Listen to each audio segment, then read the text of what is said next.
দর্শক, ছাত্রদের নতুন রাজনৈতিক দলের আত্মপ্রকাশ নিয়ে আরো জানাতে রাজধানীর মানিক মিয়া এভিনিউ থেকে যুক্ত হচ্ছেন সহকর্মী আশরাফুল আলম আকাশ। আকাশ, ছাত্রদের নতুন রাজনৈতিক দলের আত্মপ্রকাশ আজ, শেষ সময়ের প্রস্তুতি কেমন দেখছেন?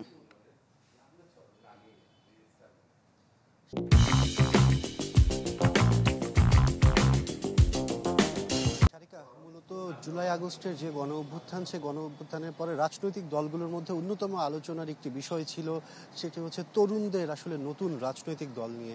সাধারণ মানুষেরও কিন্তু এই বিষয়ে আগ্রহের কোনো কমতি নেই।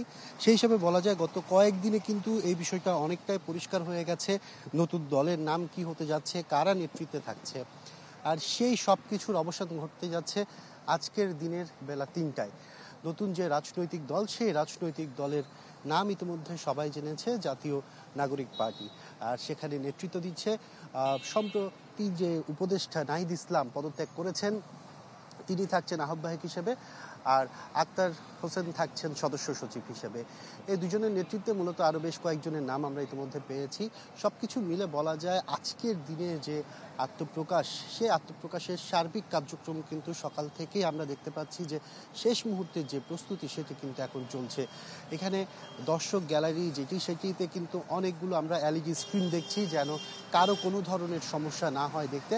আর যে ভেন্যুটি নির্ধারণ করা হয়েছে, সেই ভেন্যুটি হচ্ছে জাতীয় সংসদ ভবনের ঠিক সামনে মানিক মিয়া এভিনিউর যে সড়কটি আছে, সড়কের এক পাশ কিন্তু পুরোপুরি বলা যায় যে যারা এইখানে আজকের যে আয়োজন, সেই আয়োজনটি মূলত করতে যাচ্ছে। আর আজকের এই অনুষ্ঠানে বিভিন্ন রাজনৈতিক দলকে আমন্ত্রণ জানানো হয়েছে, যেটি আসলে আমরা বিভিন্ন অনুষ্ঠানে দেখে থাকি যে কোনো একটি নতুন দল যখন আত্মপ্রকাশ করে, তখন কিন্তু অন্যান্য রাজনৈতিক দলগুলো সেখানে উপস্থিত থাকে।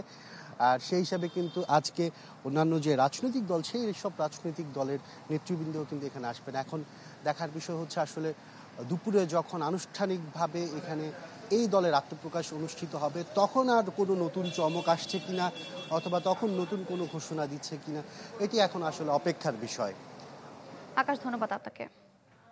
দর্শক, রাজধানীর মানিক মিয়া এভিনিউ থেকে যুক্ত হয়েছিলেন সহকর্মী আশরাফুল আলম আকাশ।